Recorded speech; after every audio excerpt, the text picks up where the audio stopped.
स्वागत है दोस्तों आपके अपने इस यूट्यूब चैनल पर। दोस्तों इसकी पिछले वीडियो में मैंने आपको बताया है 10 क्लास के फिजिक्स के चैप्टर 1 और 2 का ऑब्जेक्टिव क्वेश्चन। आज के इस सेशन में चैप्टर 3 के ऑब्जेक्टिव क्वेश्चन को देखते हैं। चैप्टर 3 में है मानव नेत्र और रंग बिरंगे संसार। तो चलिए दोस्तों क्वेश्चन को स्टार्ट करते हैं। क्वेश्चन 1 है, मानव नेत्र में कौन सा लेंस होता है। मानव मतलब मनुष्य होता है, नेत्र मतलब आँख, मतलब मनुष्य के नेत्र में कौन सा लेंस होता है। तो मनुष्य का जो लेंस होता मतलब आँख होता है ना, उसमें लेंस जो होता है उत्तल लेंस होता है ना, उत्तल लेंस। सो ऑप्शन क्या है, ऑप्शन सी सही होगा। अगला क्वेश्चन है कि स्पष्ट दृष्टि की न्यूनतम दूरी कितनी होती है। मतलब कोई व्यक्ति कितनी दूरी तक स्पष्ट देख सकता है। एक में दिया 25 मीटर, बी में दिया 34 सेंटीमीटर, सी में 25 सेंटीमीटर और डी में 10 मीटर। तो 25 सेंटीमीटर होता है ना, वह स्पष्ट दृष्टि की न्यूनतम दूरी होता है 25 centimetre. So option C correct हो जाएगा, ऑप्शन सी। अगला क्वेश्चन है, किस रंग का तरंगदैर्घ्य अधिक होता है। तो याद रखिएगा कि रंग तो 7 प्रकार के होते हैं, जिसका अंग्रेजी नाम होता है विवग्योर। विवग्योर ये आर जो है ना, आर वाला, ये आर से होता है रेड, और रेड मतलब लाल होता है। तो लाल का जो तरंगदैर्घ्य होता है ना, सभी रंगों से अधिक होता है, और बैंगनी का कम होता है। सो ऑप्शन क्या होगा, ऑप्शन ए सही होगा, ऑप्शन ए। नेक्स्ट क्वेश्चन है, किस रंग का विचलन अधिक होता है। तो याद रखिएगा दोस्तों कि जिस रंग का तरंगदैर्घ्य अधिक होगा उसका विचलन कम होता है, और जिस रंग का तरंगदैर्घ्य कम होता है उसका विचलन अधिक होता है। तो लाल रंग का तरंगदैर्घ्य अधिक होता है, इसलिए इसका विचलन क्या होगा, कम होगा। और बैंगनी रंग का तरंगदैर्घ्य कम होता है, इसलिए विचलन इसका क्या होगा, अधिक होगा।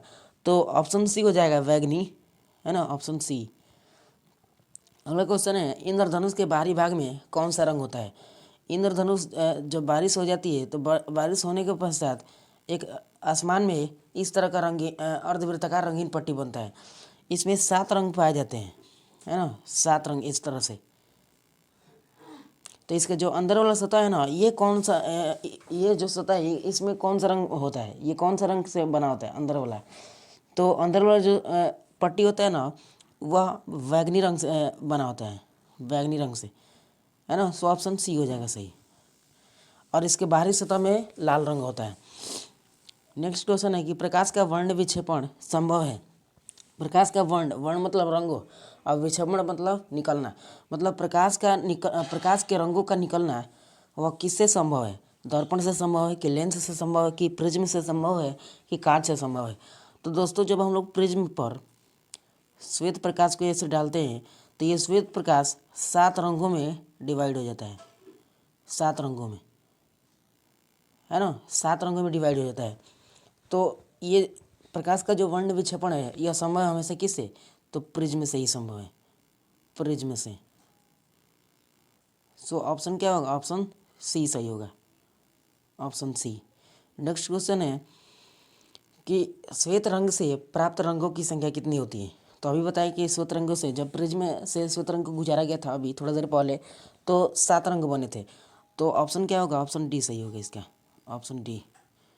नेक्स्ट क्वेश्चन है 7 नंबर कि 7 रंगों को किस अंग्रेजी अक्षर के नाम से दिया जाता है। तो अभी बताया थोड़ी देर पहले कि 7 रंग के जो होते हैं ना उनका अंग्रेजी नाम होता है विवग्योर, विवग्योर। वी से violet, Indigo, blue, green, orange, yellow, yellow Y छूट गया है, यहाँ वाई रहेगा, येलो, ऑरेंज और रेड होता है। तो ऑप्शन क्या होगा इसका, ऑप्शन सी सही होगा, विवग्योर। अगला क्वेश्चन है कि लाल रंग का तरंगदैर्घ्य कितना होता है। अभी सभी रंगों से लाल रंग का तरंगदैर्घ्य होता है अधिक होता है। ऑप्शन 1 में दिया 620 से 700 नैनोमीटर, बी में दिया है 400 से 440 नैनोमीटर, सी में दिया है 460 से 500 नैनोमीटर, और डी में इनमें सभी। तो लाल रंग का जो तरंगदैर्घ्य होता है वह होता है 620 से 700 नैनोमीटर, है ना। सो ऑप्शन ए सही हो जाएगा, ऑप्शन ए। नेक्स्ट क्वेश्चन है 8 नंबर कि निकट दृष्टि दोष को दूर करने के लिए किया जाता है। मतलब यदि किसी व्यक्ति की आँख में निकट दृष्टि दोष हो तो उस दोष को किस लेंस के द्वारा संशोधित किया जा सकता है? उत्तल लेंस, दो में दिया है अवतल लेंस, और सी में दिया अवतल दर्पण दिया है, बी में है ना, सी में अवतल लेंस दिया है और डी में इनमें से कोई नहीं। तो निकट दृष्टि दोष है ना, निकट दृष्टि दोष को अवतल लेंस के द्वारा संशोधित किया जाता है, अवतल लेंस। सो ऑप्शन सी हो जाएगा सही। अगला क्वेश्चन है, नेत्र के किस भाग पर प्रतिबिंब बनता है? ऑप्शन एक में दिया दृष्टिपटल, बी में दिया रेटिना, सी में दिया है कॉर्निया और डी में ए और बी। तो दोस्तों यदि हम किसी वस्तु को जब देखते हैं ना तो उसका जो प्रतिबिंब होता है वो हमारा रेटिना या दृष्टिपटल पर बनता है, रेटिना या दृष्टिपटल। सो ऑप्शन डी सही हो जाएगा, ऑप्शन डी। नेक्स्ट क्वेश्चन है 11 नंबर की दूर बिंदु और निकट बिंदु के बीच की दूरी को क्या कहते हैं? दूर बिंदु और निकट बिंदु के बीच की दूरी को क्या कहते हैं? एक में दिया है दृष्टिपरास, दो में दिया है समंजन क्षमता, तीन में दिया निकट दृष्टि दोष और डी में मतलब चार में दिया इनमें से कोई नहीं। तो इसको हम लोग कहते हैं दृष्टिपरास। सो ऑप्शन ए सही हो जाएगा, दृष्टिपरास। दूर दृष्टि दोष को, अगला क्वेश्चन है, दूर दृष्टि दोष को दूर किया जाता है, मतलब दूर दृष्टि दोष को किस लेंस के द्वारा संशोधित किया जाता है? तो निकट दृष्टि दोष को अवतल लेंस के द्वारा संशोधित किया जाता है। तो इस प्रकार दूर दृष्टि दोष को किससे संशोधित किया जाएगा? तो उत्तल लेंस द्वारा, ऑप्शन बी सही होगा। अगला क्वेश्चन है, बाइफोकल लेंस का आकार होता है। बाइफोकल लेंस का आकार कैसा होता है? बाइफोकल लेंस जो होता है ना, बाइफोकल लेंस जरा दृष्टि दोष से ग्रसित लोगों के आंखों में मतलब लगाई जाती है। तो बाइफोकल लेंस का जो आकार होता है ना वो ऑप्शन एक में दिया है घनाकार होता है कि वर्गाकार होता है या बेलनाकार होता है या इनमें से कोई नहीं होता है। तो दोस्तों इस क्वेश्चन का आंसर होगा ऑप्शन सी, यानी बेलनाकार होता है, सिलेंड्रिकल ही होता है।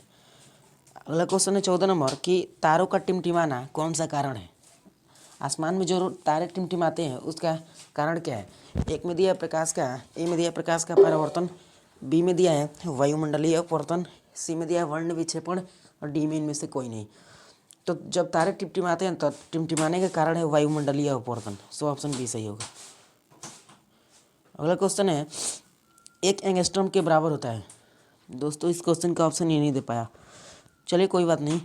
एक एंगस्ट्रम बराबर होता है 10⁻⁻10 मीटर, है ना, 10⁻⁻10 मीटर, याद रखिएगा। 16 नंबर क्वेश्चन है कि वर्षा के दिन में आकाश में अर्धवृत्ताकार रंगीन पट्टी को कहते हैं।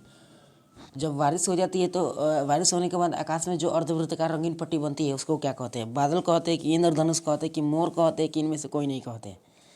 तो शायद इस क्वेश्चन को थोड़ा देर पहले बताया था। तो वर्षा होने के बाद जो आकाश में अर्धवृत्ताकार रंगीन पट्टी बनती है उसको इंद्रधनुष बोला जाता है। सो ऑप्शन बी सही होगा।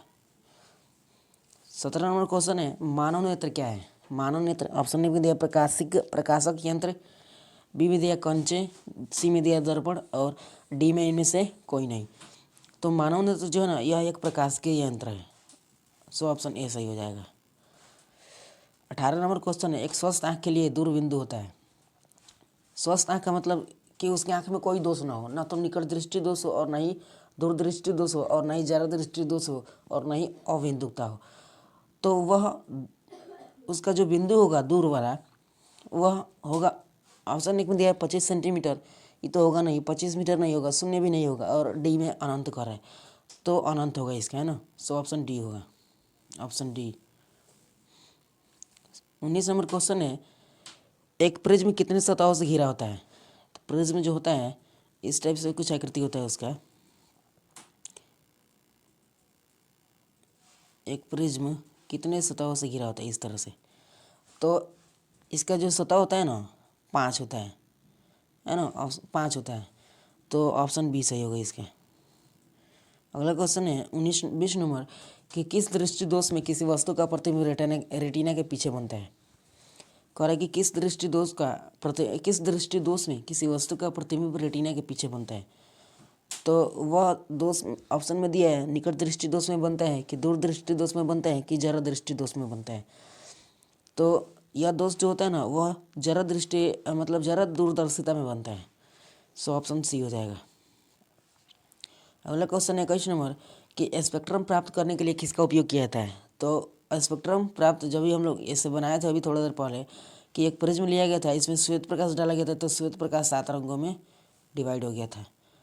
तो ये स्पेक्ट्रम, ये वाला जो 7 रंग है, इसको किससे प्राप्त किया जा रहा है? तो प्रिज्म से। सो ऑप्शन सी सही हो जाएगा। अगला क्वेश्चन है 22 की श्वेत प्रकाश के विभिन्न रंगों में विभक्त होने की क्रिया कहलाती है। मतलब श्वेत प्रकाश जब प्रिज्म से होकर गुजारा जाता है तो विभिन्न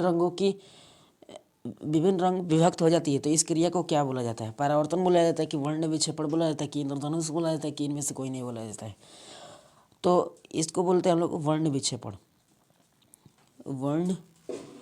वर्ण मतलब रंग होता है, विक्षेपण मतलब विभक्त होना, वर्ण विक्षेपण है ना, वर्ण विक्षेपण। सो ऑप्शन क्या होगा? बी होगा। अगला क्वेश्चन है 23 नंबर, चंद्रमा पर खड़े यांत्रिक यात्री को आकाश कैसा दिखाई देता है? जब कोई व्यक्ति चंद्रमा पर खड़ा हो जाता है, मतलब कोई यांत्रिक यात्री, तो उसको आकाश उस समय कैसा दिखाई देता है? लाल दिखाई देता है कि नीला दिखाई देता है कि काला दिखाई देता है कि पीला दिखाई देता है? तो जाहिर सी बात है कि नीला दिखाई देता है। ऑप्शन बी होगा सही। अगला क्वेश्चन है 24 नंबर, प्रकाश के विभिन्न दिशाओं में फैलने की क्रिया कहलाती है। मतलब प्रकाश एक बिंदु से अगर विभिन्न दिशा में फैल जाता है तो फैलने की जो क्रिया होती है उसको क्या बोला जाता है? तो उसको बोला जाता है प्रकाश का प्रकीर्णन बोला जाता है ना। सो ऑप्शन सही होगा। 25 नंबर क्वेश्चन और लास्ट क्वेश्चन, सर्वप्रथम किसने प्रिज्म से स्पेक्ट्रम प्राप्त किया था? मतलब कौन से वैज्ञानिक थे जिन्होंने प्रिज्म की सहायता से स्पेक्ट्रम बनाया था? तो ऑप्शन 1 में दिया गैलीलियो ने, बी में दिया है नील्स बोर ने, सी में दिया है न्यूटन और डी में इनमें से कोई नहीं। तो दोस्तों वो न्यूटन ही थे, न्यूटन, जिन्होंने सर्वप्रथम मतलब सबसे पहले प्रिज्म की सहायता से स्पेक्ट्रम बनाया था। सो ऑप्शन सी सही होगा।